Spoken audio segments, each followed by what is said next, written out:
ধর চুরি করে পালাচ্ছে, ধর।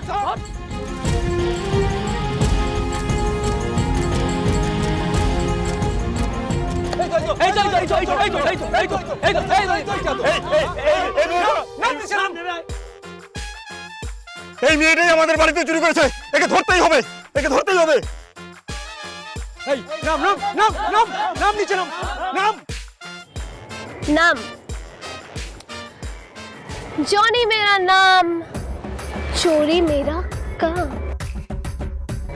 এই শোন, আজ অব্দি না কেউ আমার টিকিটটা টাচ করতে পারেনি, তোরা তখন ছাড়। জনি ভাগলে গুড বাই। এই তোমার বাড়িতে কি কি চুরি গেছে? ওই সোনার গয়না, টাকা পয়সা, আর আর যে কি কি গেছে আমি নিজেও জানি না। শান্ত শান্ত, আমরা তো আছি। শোনো, কতজন ঢুকেছে তোমার বাড়িতে চুরি করতে? আরে সাই সাই করে ছাদের উপর উঠে গেল মেয়েটা, তারপর আর ওই সিঁড়ির দরজা খোলা রেখে আরো বাকি অনেকগুলো লোককে ঢুকেছে, আরো 2-3 জন ছিল। তারপর ওই সোনার চেন, টাকা পয়সা সব নিয়ে পালিয়েছে। মেয়েটাই সবাইকে দিয়ে দিয়েছে। পুরোপুরি জুলুমবাজি হয়েছে আমার সাথে। চুরি কি বলছো গো? তো ডাকাতি, ভয়াবহ ডাকাতি। কি অবস্থা! হ্যাঁ, আমাদের তো নিরাপত্তা বলে কিছু নেই। আমি পুরোপুরি লুটে গেলাম গো, পুরোপুরি লুটে গেলাম। ছাড়া যাবে না, ছাড়া যাবে না। না, চলো চলো চলো।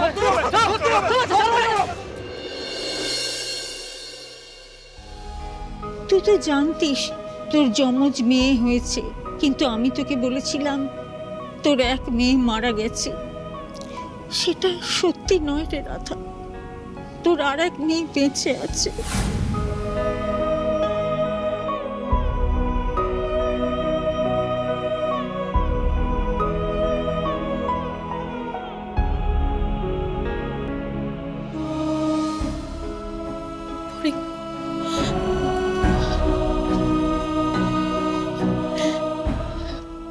আমাকে ক্ষমা করে দে।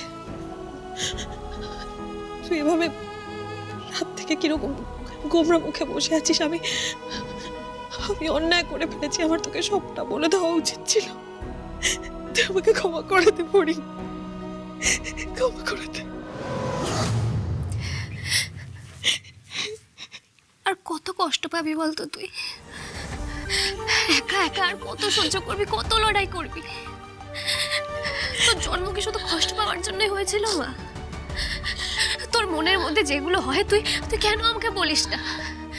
কেন সবটা নিজের মনের মধ্যে চেপে রাখিস বলতো? আমাকে কেন বলিস না বল? কি করবো বলতো ফড়িং? জীবন আমাকে বারবার এভাবেই শাস্তি দিয়ে গেছে। ফড়িং, আমি তো জানতাম যে আমার মেয়েটা আর বেঁচে নেই। আচ্ছা ফড়িং, ও তোর মতোই ভালো মানুষ হয়েছে তো? আচ্ছা, ও কি খেলতে ভালোবাসে নাকি অন্য কিছু?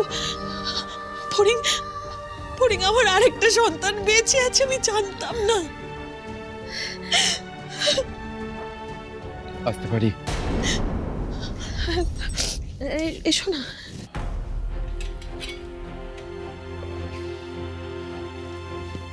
এখন হয়তো এই কথাগুলো বলা ঠিক হবে না, কিন্তু এখন এভাবে কান্নাকাটি করে কিন্তু কোনো লাভ হবে না। এই বিষয়টার সাথে আমাদের ধাতস্থ হতে হবে। ওই ভদ্রমহিলা বাচ্চাটাকে কাদের হাতে দিয়েছিলেন সেটা জানতে গেলে ফড়িংয়ের জন্মের দিন ওই হসপিটালে যতগুলো বাচ্চা জন্ম নিয়েছিল তাদের সবার একটা লিস্ট লাগবে। আর প্রয়োজনে ওই ভদ্রমহিলাকে নিয়ে আমরা হসপিটাল যাব। যদি পুরনো কোনো স্টাফ থেকে থাকেন তারা যদি ওনাকে চিনতে পারেন, সেখান থেকে যদি কিছু জানা যায়। আমার মেয়েটাকে খুঁজে পাওয়া যাবে তো? সেটা কি করে বলি বলো তো? দেখো, যারা বাচ্চাটাকে নিয়ে গেছে তারাও তো এত বছর নিজেদের সন্তানের মতো করেই যত্ন করে বড় করেছে। ওরা কি এত সহজে ছেড়ে দেবে? কিন্তু অর্জুন, ও তো আমার সন্তান। ওরা তো বেআইনি ভাবে ওকে নিয়ে গেছিল ওখানে। বুঝতে পারছি। অস্থির হোস না মা। দেখ, এতদিন তো তুই এটাই জানতিস যে আমার বোনটা মরে গেছে, কিন্তু এখন আজ তুই জানতে পারলি যে সে মরেনি, সেই পৃথিবীতেই আছে মা। আমার আর ভালো লাগছে না, জানিস তো। একদিকে আমার ছেলেটাকে এই সবে আমি কাছে পেলাম, তাও সে আবার হারিয়ে গেল। আর অন্যদিকে আজকেই জানতে পারলাম এত কিছুর মধ্যে যে আমার আর একটা বোন আছে। আমি আর এত অনিশ্চয়তা নিতে পারছি না মা। একদম ভাল লাগছে না আমার। ফড়িং, তোর সব কষ্ট আমার জন্য, তুই আমায় ক্ষমা করে দে ফড়িং। না মা, তুই কেন ক্ষমা চাইছিস? ক্ষমা তো আমার চাওয়া উচিত। তোর মেয়ে হয়ে কোনোদিন তোকে ভালো রাখতে পারলাম না মা, একটা দিনের জন্য তোকে আমি সুখ দিতে পারলাম না।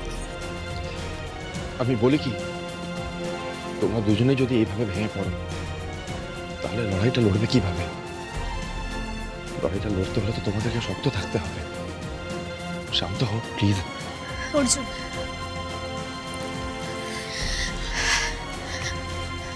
এতদিন আমি আর আমার মা লড়াই করে এসেছি, আর এই লড়াইটাও আমরা লড়বো। আমাদেরকে আবার লড়তে হবে মা, নতুন করে আর একটা লড়াই শুরু করতে হবে। লড়তে তো আমাদের হবেই। এটা আর একটা লড়াই মা, এবার তুই মায়ের লড়াই, নিজেদের সন্তানকে কাছে ফিরে পাওয়ার। আচ্ছা, কাল রাত থেকে তোমরা কেউ কিছু খাওনি, প্লিজ নিচে চলো, কিছু খেয়ে নেবে চলো, নাহলে শরীর খারাপ করবে। আমি সাগরকে বলেছিলাম ওই ভদ্রমহিলাকে বাড়ি ছেড়ে দিয়ে আসতে। সাগর বাড়িটাও চিনে এসেছে। উনি বলেছেন প্রয়োজনে উনি আবার আসবেন। চিন্তা করো না তোমরা, খুব শিগগিরই আমরা ওই হসপিটালে যাব।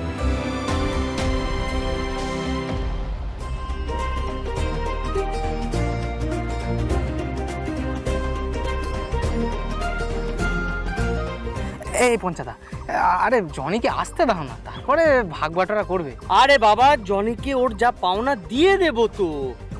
এই তো দেখ না, 3 ভাগ করছি তো, দেখ এই 1 হলো, এই 2,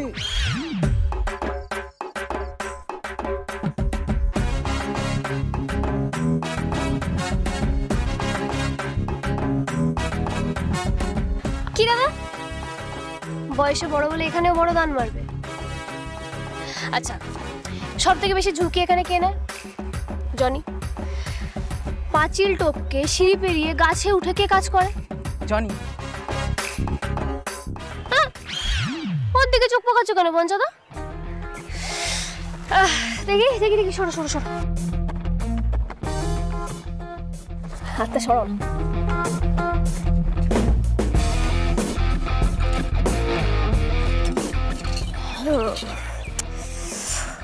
ওরে বাবা, সে কি ঝক্কি পঞ্চাদা, কি বলো, না দেখলে বুঝতেই পারবে না।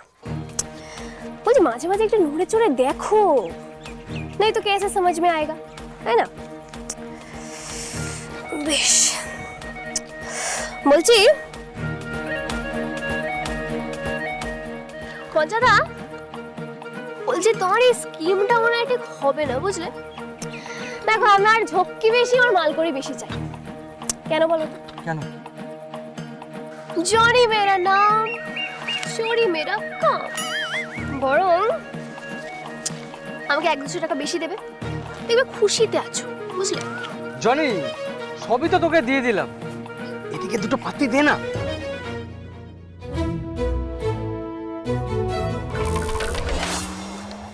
ধর ধর, খুশ থাক, মিষ্টি খাস।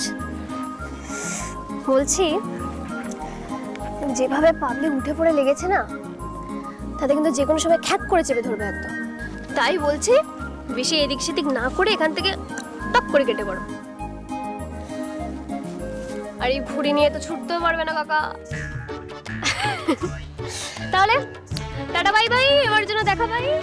এই জনি জনি দাঁড়া, এত তাড়াহুড়ো করে চলে যাচ্ছিস, কাজের কথা এত হুড়োহুড়ি করে হয়? আবার কি পঞ্চাদা, বললাম তো তারা আছে, বলো তাড়াতাড়ি। শোন, এইসব কথা জোরে বলা যাবে না।